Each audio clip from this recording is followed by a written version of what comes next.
이 시간 믿음과 확신을 가지고 우리가 나아가기를 원하는데, 우리에게 도우시는 보혜사 성령 우리가 의지하면서 나갔으면 좋겠습니다. 다 함께 자리에서 일어나셔서 우리 성령 우리 가운데 계시기를 우리가 함께 기원하며 찬양하겠습니다.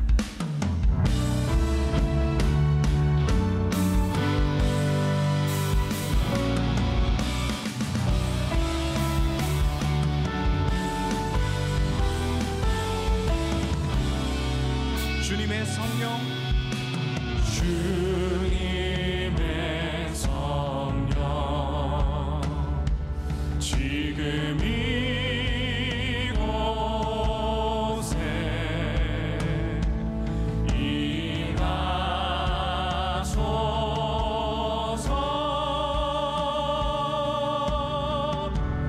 임하소서. 주님의 성령, 확신이 없는 자에게 도우시는 보혜사 성령님, 이 시간 이곳에 함께하여 주셔서 우리가 믿음의 은사 가지고 나가게 하여 주옵소서.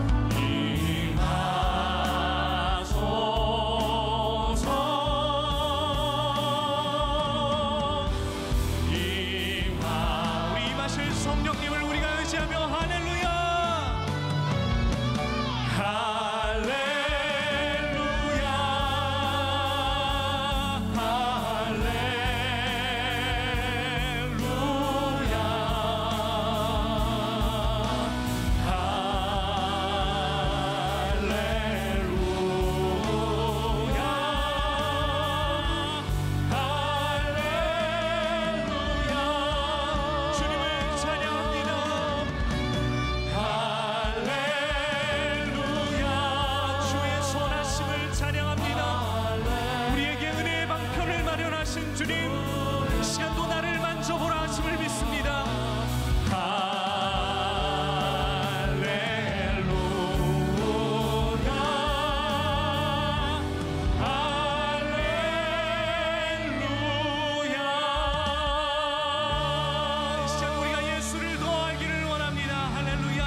도우시는 성령님을 의지하여 우리 믿음의 고백으로 함께 이 공동체에 고백을 올려드리겠습니다.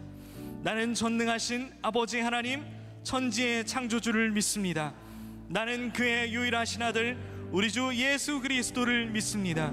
그는 성령으로 잉태되어 동정녀 마리아에게서 나시고 본디오 빌라도에게 고난을 받아 십자가에 못 박혀 죽으시고 장사된 지 사흘 만에 죽은 자 가운데서 다시 살아나셨으며 하늘에 오르시어 전능하신 아버지 하나님 우편에 앉아 계시다가 거기로부터 살아있는 자와 죽은 자를 심판하러 오십니다.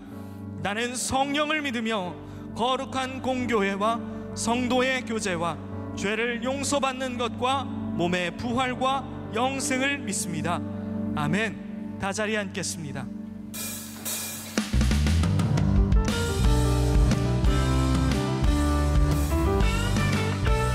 예수도 알기 원하네, 예수도 알기 원하네. 크고 넓은 은혜와 대속해 주신 사랑을, 우리를 끝까지 사랑하신 주님을 다시 한번 예수도 알기 원하네, 예수도 알기 원하네. 크고도 넓은 은혜와 대속해 주신 사랑을 간절히 알기 원하네. 내 평생의 소원, 내 평생의 소원, 대속해 주신 사랑을 간절히 알기 원. 성령이 스승 되셔서, 성령이 스승 되셔서 진리를 가르치시고 거룩한 뜻을 깨달아 예수를 알게. 내 평생의 소원입니다 주님, 평생의 소원, 내 평생의 주님을 깊이 아는 것, 대속해 주신 사랑을 간절히 알기 원. 성령의 감화, 성령의 감화 받아서 하나님 말씀 배우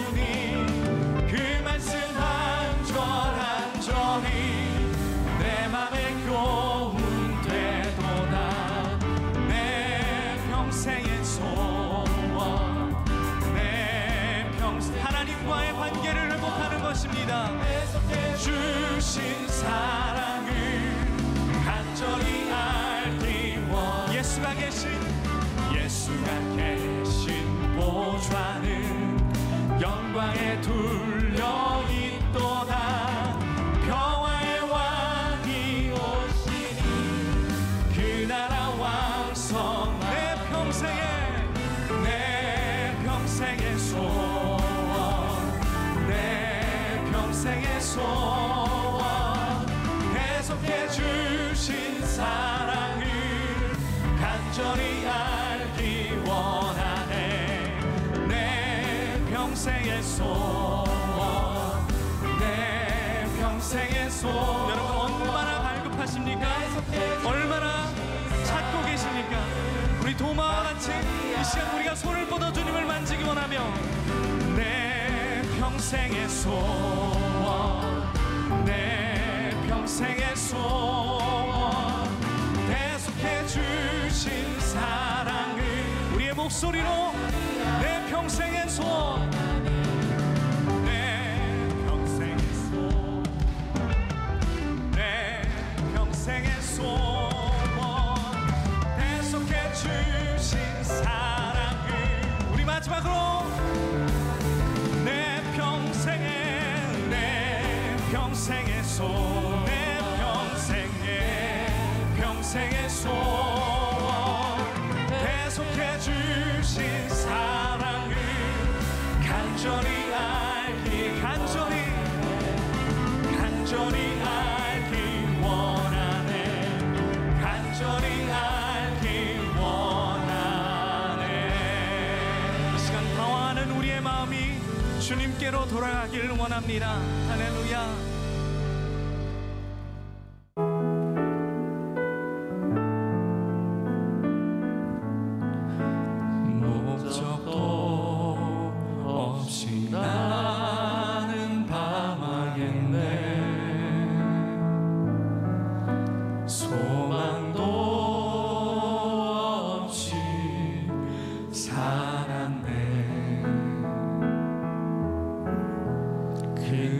그대의 못자국 난 그 손길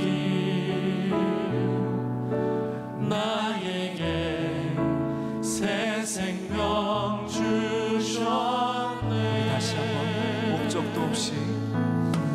목적도 없이 나는 방황했네. 제자들이 목적 없이 방황하던 삶이 주님 혹시 우리의 삶은 아닐런지 못자국 난 주님의 손길 이 시간 우리를 향하여 주사 우리가 만져볼 수 있는 은혜를 허락하여 주옵소서. 못자국 난 그 손길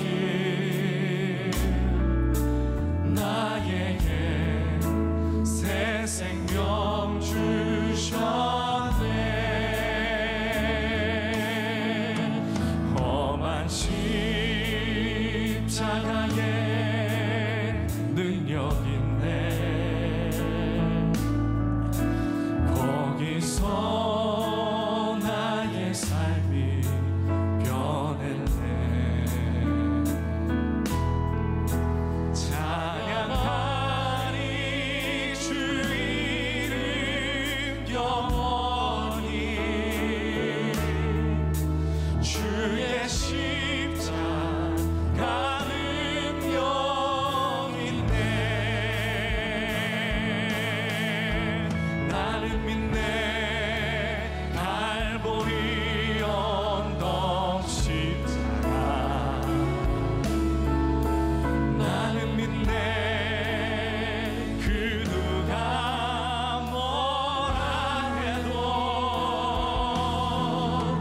이 세상 다 지나고 끝날이 와도 험한 십자가 붙들겠네.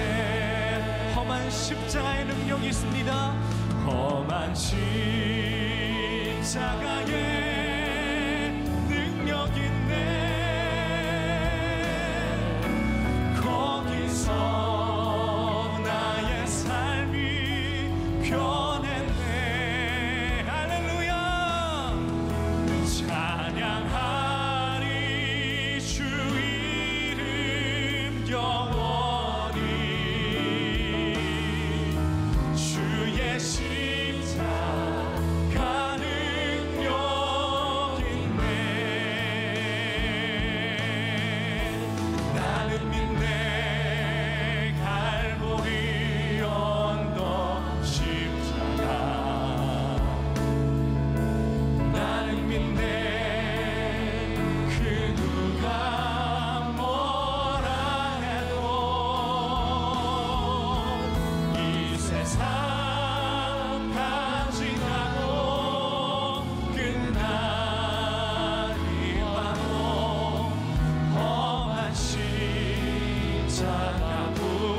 십자가를 나의 것으로 다시 한번 고백합시다.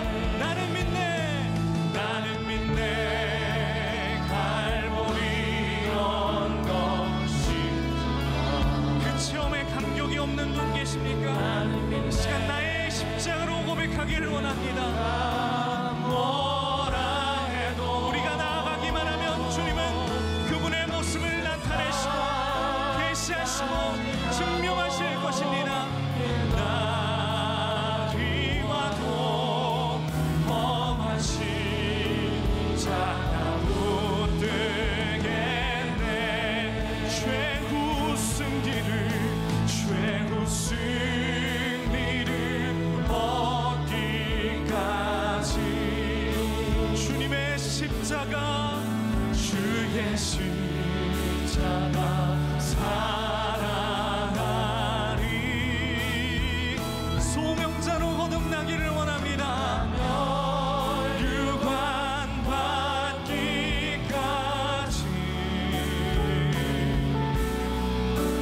험한 십자가 붙들겠네. 최후 승리를 얻기까지 최후 승리를 얻기까지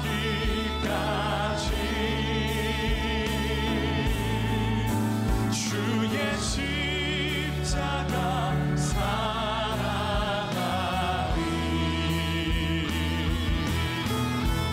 빛난 멸류관 받기까지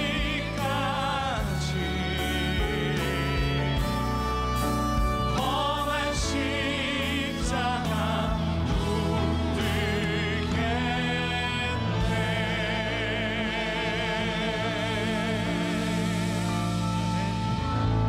기도하시겠습니다. 믿음이 적은 저희에게 세심한 하늘의 은혜를 주시는 주님, 오늘도 스스로를 우리에게 나타내시는 주님의 그 깊은 사랑을 주목하기를 원합니다. 의심하는 도마에게 기꺼이 못자국과 창에 찔린 자국을 허락하셨던 것 같이 오늘 말씀 가운데 당신의 사랑을 나타내어 주옵소서. 우리는 이 시간 도마처럼 우리의 손을 내밀어 주를 만지게 하여 주시고 주의 긍휼을 누리게 하여 주옵소서. 말씀을 들음으로 십자가를 바닥에 질질 끌고 다니며 전전하는 고통스러운 크리스천의 모습이 아니라 멍에가 벗겨지고 영광의 가슴 벅차 사는 삶을 살게 하여 주옵소서. 이곳에 의심과 두려움 가운데 있는 제자 있다면 오늘 주님의 평강과 소명으로 채워주시기를 원합니다. 우리가 하늘만 바라보며 가도록 주님 우리를 도와주옵소서. 모든 예배 가운데에 주님의 역사심이 있기를 원하오며 예수 그리스도 그 아름다우신 이름으로 기도하였습니다. 아멘.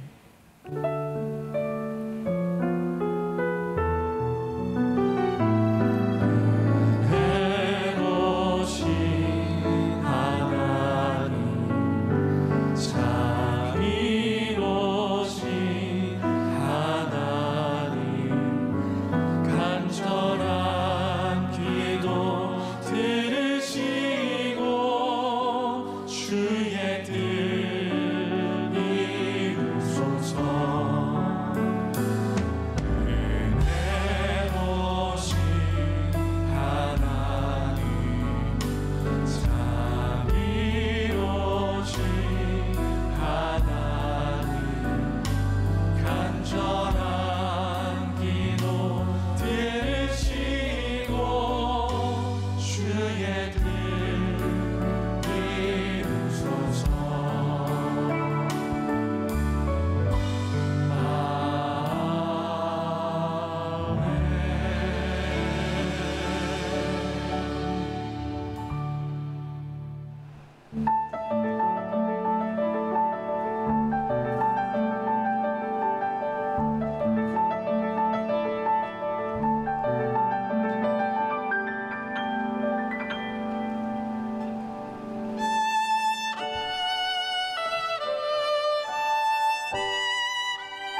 자, 오늘 예수님과 함께하는 요한복음 시리즈 마지막 시간이 되겠습니다. 시간이 참 빨리 지나가요. 요한복음에만 나오는 그런 말씀들을 가지고 나누고 있는데, 지난주에 혹시 말씀 기억하세요? 세족 목요일 예수님께서 제자들의 발을 씻기던 그 말씀이 마태, 마가, 누가, 요한복음 중에 요한복음에만 나오는 말씀이었구나. 굉장히 유명한 말씀인데, 오늘도 굉장히 잘 알려진 말씀이에요. 의심 많은 도마에 대한 이야기인데, 이 이야기도 예수님이 부활하신 후에 일어났던 사건들 중에 요한복음에만 나오는 말씀입니다. 우리들의 신앙생활을 하면서 이 믿음에 대한 문제는 우리들에게 늘 의문이 들기도 하고, 과연 믿음이 뭘까라고 하는 의구심을 가지기도 합니다. 우리가 믿습니다, 이런 말을 참 많이 하죠. 우리들이 무엇을 믿는가? 이 믿음이라고 하는 말을 하면 제일 먼저 생각나는 사람이 믿음의 조상 아브라함이에요. 히브리서 11장은 특별히 믿음장이라고 불리는데, 그 믿음장에서 아브라함에 대해서 이야기할 때, 아브라함의 믿음에 대해서 이야기할 때, 아브라함은 갈 바를 알지 못하고 순종하여 떠난 사람이다, 이렇게 이야기를 합니다. 믿음이라는 것은 과연 무엇일까? 근데 오늘 말씀의 주인공은 도마는 늘 앞에 어떤 말이 붙냐면 의심 많은 도마, 이렇게 붙고 있어요. 이 의심 많은 도마가 예수님을 믿게 되었을 때, 부활의 주님을 믿게 되었을 때 그의 삶이, 그의 행동이, 그의 소명이 완전히 바뀌어지는 것을 보게 됩니다.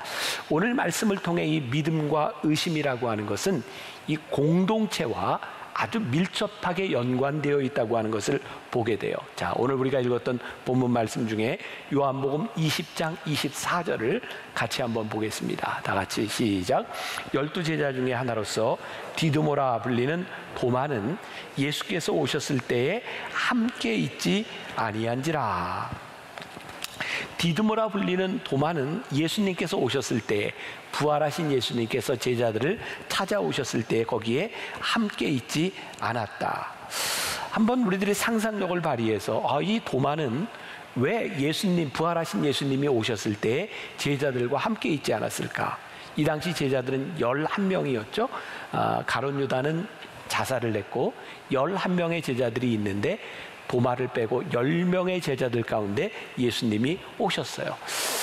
도마는 십자가에 달리신 예수님 때문에 실망하여 그 공동체를 떠나 있었을까? 아니면 이 도마에게는 뭔가 중요한 일이 있어서 이 공동체와 함께하는 것보다 그 일이 더 중요해서 거기에 있지 않았을까? 여러 가지로 상상이 가능하겠지만, 분명한 것은 도마가 그 공동체에 함께 있지 아니함으로 인하여 부활하신 주님을 만나지 못했다는 거예요. 자, 도마의 믿음은 요한복음 20장 26절에서부터 시작하게 되는데, 말씀이 이렇게 이야기하고 있어요. 여드레를 지나서 제자들이 다시 집안에 있을 때 도마도 함께 있고, 문들이 닫혔는데 예수께서 오사 가운데 서서 이르시되 너희에게 평강이 있을지어다 하시고. 여드레를 지나서, 이 여드레는 언제 여드레일까요? 10명의 제자들만 있을 때 예수님께서 나타나셨던 그 여드레가 지나서 이제 도마도 그 제자들과 함께 있을 때 예수님께서 찾아오신 거예요. 자, 가만히 한번 생각해 봅시다. 우리들이 신앙생활을 하면서 우리가 은혜를 받았다, 내가 성령을 체험했다, 그런 때들은 주로 언제였을까요? 여러분들이 혼자 성경을 볼 때, 여러분들이 혼자 기도할 때, 그런 때보다는 아마도 여러분들이 함께 모여 예배드리고 함께 모여 기도회를 하고, 또는 여러분들 예전에 부흥회에 참석해서 우리들이 함께 했던 공동체에서 은혜를 받았던 적이 있을 거예요. 자, 그리고 또 여러분들이 신앙생활을 하면서 공동체를 떠나고 싶었던 때도 있었을 거예요. 언제였을까요? 누군가에게 이렇게 실망해서 상처를 받고, 내가 저 공동체에는 있을 수 없겠다. 또 나 자신에게 실망하는 경우들도 있죠. 이 내 믿음이 헛된 것인가? 라고 하는 생각을 가지고 공동체를 떠나가는 경우도 있을 거예요. 그런가 하면 여러분들의 삶에 뭔가 중요한 우선순위가 있어서 이 공동체를 떠나는 순간들도 있을 거예요. 그런데 한 가지 분명한 것은 이 공동체를 통해서 우리들이 은혜를 받고 우리들의 믿음이 자라난다는 거죠. 자, 데살로니가전서 5장 2절에 보면 이런 말씀이 있어요. 주의 날이 밤에 도둑같이 이를 줄을. 자, 주의 날이 어떻게 도둑같이 임한다. 자, 이 말은 어떤 말이냐면 당시 데살로니가에 있는 교인들에게 사도 바울이 편지를 쓰는데 당시 데살로니가에 있는 교인들은 주님의 재림을 갈망하고 있었어요. 초대교회 사람들이.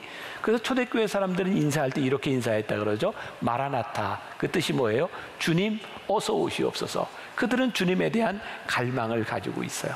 자, 그런데 저와 오늘 여러분들이 함께 생각해 보세요. 야, 우리도 주님 만났으면 좋겠다. 우리들이 부활의 생명의 주님을 우리들이 믿는다고 하면서 오늘 이 예배가 딱 마치고 주님 오셔서 재림하셔서 우리들이 주님 밤에 간다 그러면 여러분들 기쁠까요? 조금 아쉬울까요? 네, 괜한 걸 물었나 보네. 그죠?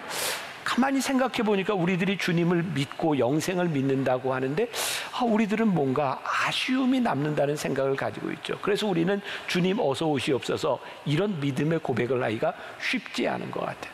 근데 초대교회 교인들은 그런 고백을 했다고요. 그런데 뭐라고 얘기하냐면 주님은 도둑같이 임할 것이다. 그러니까 그 시와 때는 우리들이 알지 못할 것이라는 거예요. 자, 주님이 오신다고 우리들이 분명히 믿고 있으면 시와 때는 그렇게 중요하지 않아요. 언젠가는 오시는 걸 우리들이 믿고 있으니까. 그런데 이 믿음이 자꾸 줄어들고 이 믿음이 자꾸 적어지면 우리들은 이런 질문을 가져. 그때가 언제죠? 진짜 그때가 언제냐면 그때를 딱 맞추겠다고 하는 의도들이 있는 거죠. 예전에 우리 부흥사 목사님들이 그런 이 설교를 했던 걸 기억하시는지 모르겠어요. 우리 신앙의 선배들이 그런 얘기했죠. 만일 예수님께서 오늘날 재림하신다면 예수님은 언제 오실까? 아마도 비 오는 수요일 밤이 될 확률이 많다. 이런 얘기를 하셨던 기억이 나요. 예전에 이렇게 우리들이 저녁 예배, 수요일 저녁 예배 이렇게 모일 때 제일 안 모이는 때가 언제냐면 수요일 저녁이었어요. 게다가 비까지 오면 더 안 와요. 그래서 설교하시던 목사님들이 아마 예수님 오시면 수요일 날 저녁에 비 올 때 오실 거다 이런 이야기를 했었어요. 그 의도는 뭐였죠? 여러분들 공동체에 붙어 있으십시오. 사실은 여러분들이 공동체를 떠나 있고 싶은 그때가 여러분들이 공동체에 있어야 될 때고 여러분들이 공동체를 떠나고 싶은 그 순간이 여러분들의 은혜가 가장 필요한 순간입니다. 사실 오늘 이 도마의 믿음의 문제에 있어서도 그가 공동체에 속하여 있는가 그렇지 않은가가 굉장히 중요한 역할을 하고 있었던 것을 보게 됩니다. 자, 오늘 우리들이 이 도마의 의심에 대한 이 내용들을 가지고 우리 믿음에 대한 이야기를 하게 될 터인데 요 근래 제가 이제 오카는 목사님, 돌아가신 오카는 목사님의 설교와 CD를 이렇게 들을 기회들이 있었어요. 잘 생각하고 들어보세요. 오카는 목사님이 이런 이야기를 했어요. 교회의 타락은 언제부터인가? 부활을 기념하면서부터 교회가 타락했다. 교회가 언제 타락해요? 부활을 기념하면서부터. 문제는 우리들이 부활을 기념하기는 하는데 부활을 알기는 하는데 부활을 믿지 못하는 거야. 여러분, 우리의 믿음이 점점 희박해지면 자꾸 기념일을 중요하게 생각합니다. 우리 교회에도 아니 한국 교회 전반적으로 그런 현상들이 나타나고 있는 것 같아요. 언제부터인가 절기 예배 때가 되면 부활절, 크리스마스, 송구영신 때가 되면 교인들이 교회에 많이 옵니다. 다른 때는 오지 않던 사람들이 아마 그 사람들에게 이날만이라도 지켜야 되겠다라고 생각하는 기념일에 대한 의식들이 생긴 것 같은데 사실 그 기념일을 지키는 것이 신앙의 교회의 타락으로 이어지고 있다는 거예요. 만일 우리들 속에 지금 생생하게 불타오르고 있는 믿음이 있다고 하면 기념일이라고 하는 게 그렇게 중요하지 않을 수도 있어요. 자, 요한복음 20장 24절을 다시 한번 봅니다. 12 제자 중에 하나로서 디두모라 불리는 도마는 예수께서 오셨을 때에 함께 있지 아니한지라. 이 말씀 속의 상황, 예수님이 부활하셨어요. 이미 제자들에게 나타나셨어요. 예수님의 부활의 현장에 마리아를 비롯한 여러 여인들이 부활하신 주님을 만나보았어요. 이제 그 초대교회 아직 초대교회가 이루어지기 전이죠. 예수님 부활하시고 난 이후에 예수님을 알던 사람들, 제자들 사이에 예수님이 부활하셨다는 소식이 막 전해지기 시작했어요. 그러나 도마는 그 말을 믿지 않아요. 이유는 부활의 현장에 도마가 있지 않았기 때문이죠. 오늘 우리들이 본문을 말씀을 나누면서 우리들의 신앙의 근본적인 문제들을 한번 생각해 볼 필요가 있는데, 우리들이 예수님에 대하여 알고 있는 것에서 그치는 것이 아니라 우리들이 부활의 주님을 믿느냐, 이게 우리의 신앙을 완전히 뒤바꿔 놓는 것이죠. 자, 우리가 잘 알고 있는 사도 바울, 그는 사도 바울이 되기 전에 사울이라고 하는 이름을 가지고 있었고, 그는 예수를 믿는 사람들을 핍박하는 사람이었어요. 그는 초대교회 최초의 순교자였던 스데반을 돌로 쳐 죽이는 자리에 있었던 사람이기도 합니다. 보세요. 아직 사울이었던 이 바울은 예수님에 대하여 많은 것들을 알고 있었지만 그는 부활하신 주님을 믿고 있지는 않았어요. 오히려 예수 믿는 자들을 핍박하는 사람이었어요. 그가 예수 믿는 사람을 핍박하기 위하여 저기 다메섹으로 가는 도상에서 부활하신 주님을 만나요. 그리고 그의 인생이 드라마틱하게 변화되기 시작하죠. 우리들이 예수님을 어떻게 믿느냐라고 하는 이 신앙의 차원은 우리들의 모습을 그대로 보여주는 것 같아요. 제가 말씀을 이렇게 준비하다가 그런 생각을 했어요. 우리들이 이런 첫 번째 단계가 있겠다. 어떤 단계냐면, 예수님 당시에도 예수님이 행하시는 기적과 놀라운 예수님의 능력을 바라며 예수님을 따라다니던 사람들이 있었어요. 그들은 능력을 행하시는 주님을 믿고 있었던 사람들이죠. 근데 이런 생각을 하게 됩니다. 주님이 행하시는 놀라운 기적을 행하는 그 사람들은 그 주님을 향해서 그런 기대를 가지고 이렇게 따라다니는데, 자기들의 기대가 충족되지 않으면 그들은 늘 실망할 거예요. 그리고 이런 기대를 가지고 이 놀라운 기적을 바라보며 다가가는 사람들이 조금만 신앙이 잘못되면 어떻게 되는가? 기복주의로 빠지게 되는 거예요. 여러분, 기복주의가 왜 무서운지 아세요? 우리들이 신앙을 가지면서 주님이 행하시는 능력을 믿는 것은 잘못된 것이 아닌데, 주님께서 행하시는 기적이 다인 줄 믿고 살아가면 내가 원하는 기적들이 채워지지 않을 때 우리는 자꾸 다른 데 눈을 돌리게 돼요. 주님이 아닌 우리들의 욕구를 채우려고 하는 것, 이것이 기복주의입니다. 근데 정말 많은 그리스도인들이 예수님을 어떻게 믿느냐? 기복적으로 믿는 거예요. 내가 원하는 것이 채워져야 만족이 오는 신앙을 가지고 있는 단계가 있어요. 또 어떤 단계가 있는가 생각해 보니까, 주님과 동행하며 주님의 능력을 믿을 뿐만 아니라 주님의 십자가를 믿는 거죠. 주님께서 우리를 위해 십자가에 달려 돌아가셨고 주님께서 구원을 이루셨으니 우리도 주님과 함께 이 십자가를 붙들고 살아가야 되겠다. 그리고 나에게 주어진 십자가는 무엇인가를 생각하죠. 굉장히 귀한 신앙입니다. 그런데 이러한 신앙 가운데서 내가 십자가를 지겠다고 하는 이 사명주의가 우리들 속에 너무 강하게 다가오기 시작하면, 자기를 절제하고 나를 쳐서 복종하게 하는 것은 굉장히 좋은 일인데 극단적인 이상주의에 빠지게 되는 거예요. 그래서 사명을 가지고 살아가는데 기쁨이 없어요. 늘 심각해요. 내가 이 십자가를 져야 되는데.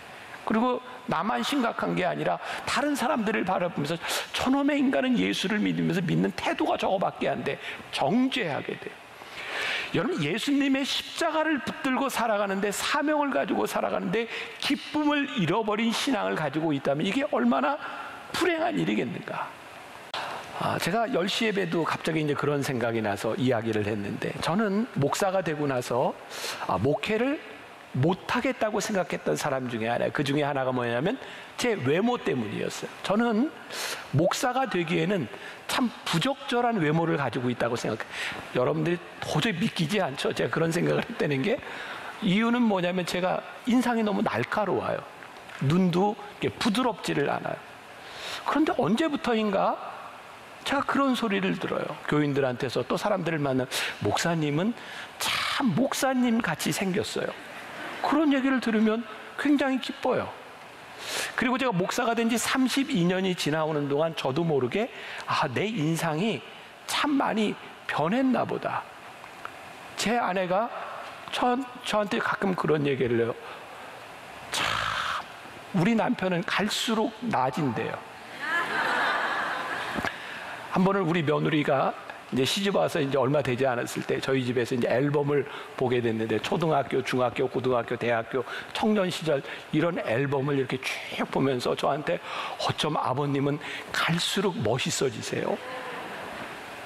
믿어주세요, 진짜. 근데 제가 왜 그런가 생각해 보니까 32년 동안 목사가 돼서 목회를 하면서 제 속에 형언할 수 없는 기쁨들과 감사와 감격이 제 표정을 많이 바꿔준 것 같아요. 제가 목회를 하면서 왜 어려운 일이 없었겠어요? 저에게 십자가를 져야 되는 고난의 순간들이 왜 없었겠어요? 그런데 십자가가 저에게 고난에서 끝나는 것이 아니라 그 안에서 승리하신 주님을 바라보며 내 속에 기쁨과 확신과 용서와 포용이라고 하는 것들이 저를 바꾸어 간 것이 아닌가. 그래서 저는 요즘 너무 감사한 거예요.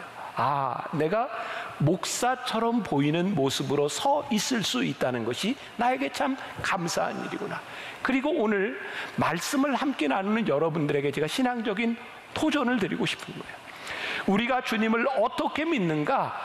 우리들에게 놀라운 기적을 행하시는 주님뿐만 아니라 우리를 위해 십자가를 지심으로 나도 그 사명의 길을 걷는 것으로만 끝나는 것이 아니라 부활하신 주님을 바라보며 우리들이 사명의 자리에서 기쁨과 환희를 가지고 우리들이 신앙생활을 할 수 있는 것, 이것은 부활의 주님을 우리들이 믿을 때 가능한 일입니다. 예수님을 따라다녔던 제자들을 보세요. 예수님의 능력과 기적을 바라보던 많은 사람들이 예수님 십자가 지실 때 많이 떠나갔어요. 그런데 예수님의 십자가 현장을 지켰던 사람들이 있어요. 생각해 보세요. 예수님의 십자가의 현장을 지킬 만큼 믿음이 투철했던 그 사람들이 그 현장에 있었지만 그들은 사명자가 아니었어요. 그들은 예수님 십자가에 달리시고 난 다음에 그들은 숨어 있는 자들이었어요. 그들이 하나님의 일을 했던 것은, 그들이 사명자로 쓰임을 받았던 것은 언제냐면 부활하신 주님을 만났을 때에 그들이 십자가에서 끝나는 것이 아니라 사명자로 바뀌었던 것을 보게 되죠. 사도행전 7장에 초대교회 최초의 순교자인 스데반의 이야기가 나와요. 말씀 준비하면서 그런 생각이 들었어요. 아, 우리는 스데반을 순교자라고 이야기하는데 이것 좀 말이 잘못된 것 같다. 그러니까 예수 믿는 것 때문에 돌에 맞아 죽은 순교자이긴 분명한데 스데반이 돌에 맞아 죽는 그 상황을 성경에서 뭐라고 어떻게 묘사하고 있는가? 그가 죽을 때 하늘문이 열렸다. 그리고 그는 죽으면서 사람들을 향해 예수님처럼 저들을 용서하여 주옵소서라고 말하고 그가 죽을 때에 그의 얼굴이 해같이 빛나며 영광스러운 죽음을 맞이했다고 되어 있어요. 저에게 그것은 죽음이 아니더라고요. 영광스러운 삶에 참여하는 능력을 보여준 것이지 그것은 단순한 죽음이 아니었어요. 부활의 주님을 믿는 사람들에게 이 신앙이, 이 믿음이 무엇인가? 오늘 우리가 요한복음 20장 전체를 읽지 않았지만 요한복음 20장은 부활하신 후에 주님을 만났던 여러 사람의 이야기가 나오고 있어요. 그 중에 하나가 막달라 마리아와 여러 여인들이죠. 예수님이 십자가에 달리시고 난 그 부활의 아침, 이 여인들이 아리마대 사람 요셉과 그리고 니고데모가 향유를 준비해서 예수님의 무덤을 찾아가요. 왜 그들은 예수님의 무덤을 찾아갔을까요? 향유를 가지고 예수님의 시신에 발라드리려고. 그들의 마음속에 뭐가 있어요? 예수님께 대한 추억이 있어요. 예수님 나를 많이 사랑하셨지. 예수님이 많은 기적을 행하시고 예수님이 우리를 위해 죽으셨지. 그 예수님에 대한 추억을 가지고 있었지만 그들의 마음 가운데는 슬픔만이 있는 거예요. 그래서 예수님의 시신이라도 보아야 우리들이 이 추억을 살릴 수 있겠다. 그리고 무덤에 갔는데 예수님의 시신이 없는 거예요. 여러분, 우리의 추억은요, 기쁨과 소망을 잃어버린 추억은요, 시간이 지나면 다 사라져 버리는 거예요. 그런데 거기에서 부활하신 주님을 만나요. 그때 마리아와 이 여자들이 예수님을 증거하는 사람들이 되죠. 10명의 제자들, 성경을 보면 부활하신 주님을 만났던 10명의 제자들이 처음 만났는데 어떤 집인지는 모르지만 그 집에 문을 꼭 잠그고 있었어요. 왜 그들은 문을 잠그고 있었을까요? 예수님 십자가에 달려 돌아가셨는데 여러분, 이 제자들이 어떤 사람들이었어요? 여러분, 예수님이 공생애를 이렇게 다니실 때, 제자들과 함께 막 기적을 행하고 다니실 때 제자들이 얼마나 뻐기는 사람들이었는지 몰라요. 그죠? 막 예수님 주변에 사람들이 막 몰려오고, 막 애들이 올 때 애들은 가라? 너희들 올 때가 아니다? 그리고 막 자기들이 막어. 그리고 막 사람들이 예수님 이렇게 손에 대려고 하면 이게 함부로 손댄다고 막 이거 뻐기고 예수님과 함께 다니던 그 제자들이 예수님 십자가에 달리시고 난 다음에 문을 잠그고 안에 자기들끼리 모여 있었어요. 어떤 두려움이었을까요? 그래, 내가 예수님 사랑하고 예수님 우리들에게 큰 은혜를 주셨음에도 불구하고 우리도 예수님처럼 죽을지 몰라, 그런 두려움이 그들에게 있지 않았을까요? 주님을 알고 있었지만 그들은 철저하게 폐쇄된 가운데서 그들은 문을 잠그고 있었어요. 그런데 부활하신 주님이 그들 가운데 오셨어요. 그리고 예수님이 죽음에서 끝난 것이 아니라 주님이 살아나셨다고 하는 그 소식을 그들이 접하게 되었어요. 그리고 예수님은 그들에게, 닫혀진 그들에게 오셔서 평강만을 주신 것이 아니라 그들에게 소명도 주세요. 저는 그런 생각을 했어요. 평강은 소명과 함께 오는 것이다.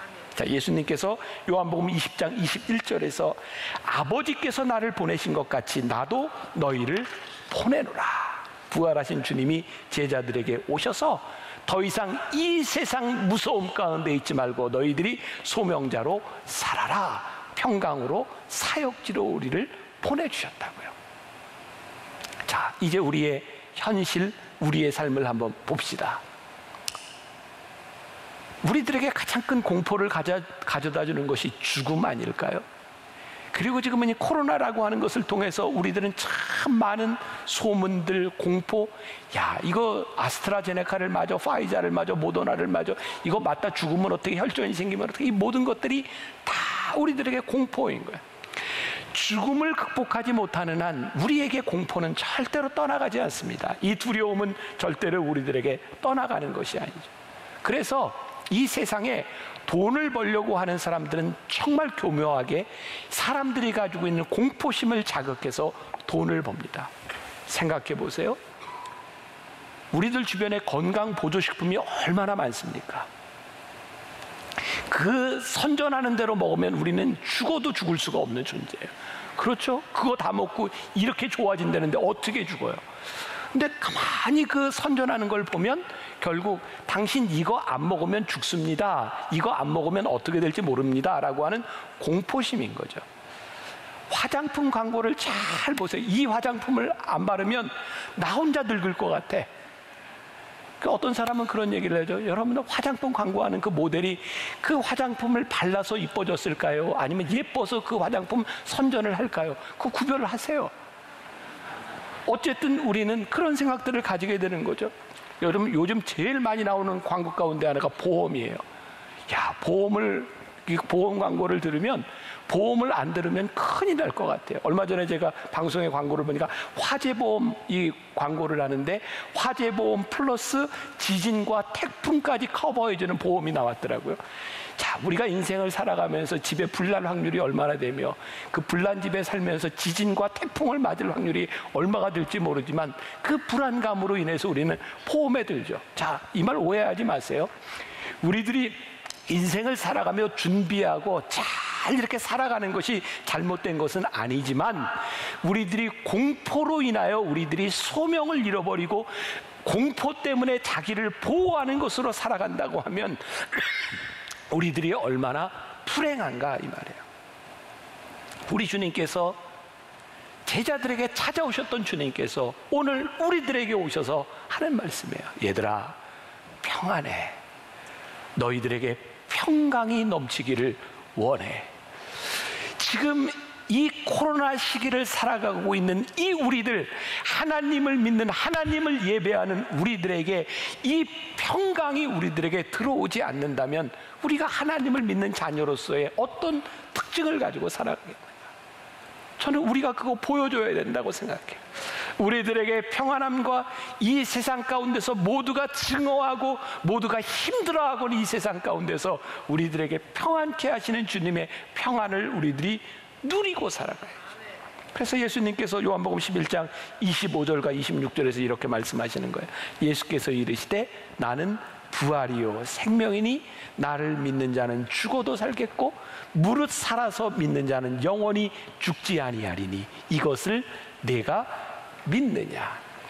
어떻게 살아야 할지 미래가 막막한 사람들에게 이 공포에서 벗어나라고 하는 거예요.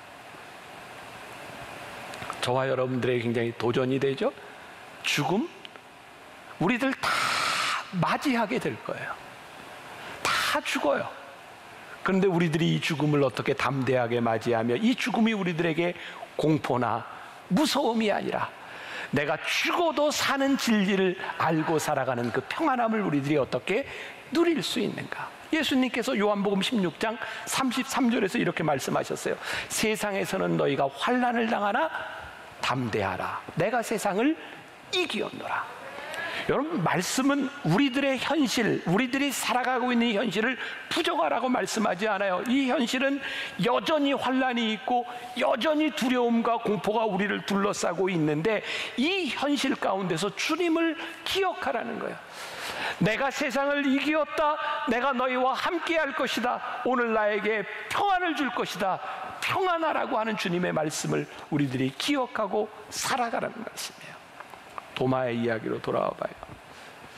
우리 인생의 가장 큰 기적 중에 하나는 의심하는 것을 우리들이 믿게 되는 것이 아닐까요?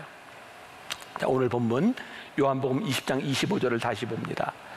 다른 제자들이 그에게 이르되 우리가 주를 보았노라 하니 도마가 이르되 내가 그의 손에 못자국을 보며 내 손가락을 그 못자국에 넣으며 그 손을 그 옆구리에 넣어보지 않고는 믿지 아니하겠노라 하니라. 저는 우리들이 말씀을 볼 때 좀 상상 속에 이 말씀으로 이게 이 사람들의 감정 이입을 통해 한번 들어가 보자 그렇게 얘기했잖아요. 한번 상상력을 가지고 봅시다. 이 상황을요. 저는 이 도마가 하도 제자들이 막 믿는다, 예수님 보았다 막 이러니까 더 그런 거. 나는 안 보면 안 믿어. 막 더 이렇게 된 것 같아. 이 분위기가 어떤 분위기였을까요? 10명의 제자들이 예수님 부활하신 걸 봤어요. 이런 예를 들어볼까요? 남자들이 한 10명쯤 이렇게 모여서 이야기를 하는데 군대 얘기가 나왔어요. 그런데 이 중에 군대 갔다 온 사람이 한 2~3명밖에 안 돼. 그럼 그 이야기가 막 상승작용이 일어날까요? 군대 얘기하다가 몇 사람 얘기하다가 그냥 그칠 거예요. 근데 10명 다 군대 갔다 오잖아요. 군대 얘기 시작하면요, 이 군대가 엄청난 군대가 돼요. 막 뭐 별 얘기가 다 나와, 뭐 별 신화 막 이런 게 막 다 나와. 막 상승작용이 막 일어나요. 저는 10명의 제자들이 모였을 때 나 예수님 봤는데, 근데 그 예수님이 말이야, 그래 그때 그 예수님 그 표정이었지. 아니 우리들에게 막 이게 굉장한 상승작용이 일어나고 있었을 거예요. 그런데 유일하게 도마만 거기에 끼지 못하는 거야. 아, 도마가 어깃장 놓는 거지. 난 도저히 못 믿어. 나 만져보기 전에는, 예수님 옆구리에 손을 넣어보기 전에는 나는 도저히 못 믿어. 끝까지 의심해 보겠다고 하는 거예요. 그런데 중요한 것은 모두가 믿는데 혼자 믿지 아니하는 이 도마가 불행한 것은 그의 마음의 평안을 잃어버렸다는 거예요. 자, 26절과 27절. 여드레를 지나서, 아까 이야기했죠. 처음 제자들 만났던, 부활의 주님을 만났던 여드레가 지나서 제자들이 다시 집안에 있을 때 도마도 함께 있고 문들이 닫혔는데, 전 말씀을 묵상하다 이 문들이 닫혔다는 이 말은 도마의 마음을 이야기하고 있구나. 도마의 마음이 닫혀 있어요. 예수께서 오사 가운데 서서 이르시되 너희에게 평강이 있을지어다 하시고 도마에게 이르시되 내 손가락을 이리 내밀어 내 손을 보고 내 손을 내밀어 내 옆구리에 넣어보라. 그리하여 믿음 없는 자가 되지 말고 믿는 자가 되라. 닫혀진 도마의 마음에 주님께서 오셔서 평강이 있을지어다 하시고 다 만져보라고 말씀하세요. 저는 오늘 우리들에게 필요한 것이 있다고 생각하거든요. 그게 뭐냐면, 그래, 우리들이 의심할 수 있어. 그러나 이 의심이 아는 것으로 끝나는 것이 아니라 믿으려고 하는 의심이 되었으면 좋겠어. 주님, 제가 주님을 아는 것으로 끝나는 것이 아니라 제가 주님을 믿고 싶습니다. 제가 주님의 못자국을 보고 주님의 창자국에 손을 넣어보고 제가 주님을 믿고 싶습니다. 놀라운 일은 이 믿고 싶어하는 이 도마에게 주님이 친히 찾아오셔서 그 믿음을 주시고 우리들에게 평안하라고 말씀하셨다는 거예요. 그래서 오늘 우리들에게 필요한 것, 우리들에게 이 믿음, 우리들에게도 주시옵소서. 이 평강이 우리들에게 임할 수 있기를 간절히 소원하는 마음으로 우리들이 기도하고 말씀을 듣고 우리들이 나아가야 되겠다. 제가 그랬던 것 같아요. 저는 주님을 만나기 전에 제 삶이 늘 그렇게 불안했던 것 같아요. 왜냐하면 내 삶에 확신이 없으니까. 내가 목사는 됐는데도 진짜 불행했던 건 뭐냐면 목사가 되어 서 있는 이 자리가 내 자리가 아닌 것 같으니까 그게 나에게 그렇게 불안했어요. 근데 참 놀랍죠? 제가 주님을 만나는 순간 주님께서 나를 여기까지 인도하신 주님께서 지금도 나와 함께 하시고 앞으로도 나와 함께 하실 주님인 것을 고백하기 시작하면서 제 속에는 굉장히 소망이 생기기 시작했어요. 제 속에는 희열이 생기기 시작했어요. 제 삶에 대한 기대들이 생기기 시작했어요. 제가 우리 교인들과 함께 말씀 나누면서 그런 고백, 참 힘든 일들, 저에게도 이 순간순간에 나는 진짜 하나님을 잘하고 싶은데 하나님 왜 저에게 이런 일들, 왜 저에게 이런 아픔들, 왜 저에게 이런 병들을 저에게 주시는지 이해가 되지 않을 때가 있어서. 근데 참 놀랍죠? 하나님께서 저에게 주셨던 그 순간들이 내가 너 잘하도록 내가 너를 인도하는 거야. 저는요 잘하고 싶은데 하나님이 태클을 거신다고 생각나는 노래가 있네요. 태클을 걸지 마. 네. 저는 잘하고 싶은데 하나님이 태클을 넣는다고 생각했는데 그 태클이 하나님이 나를 인도하시는 과정이라고 하는 것이 고백되고 믿음으로 고백되니까 내 속에 소망이,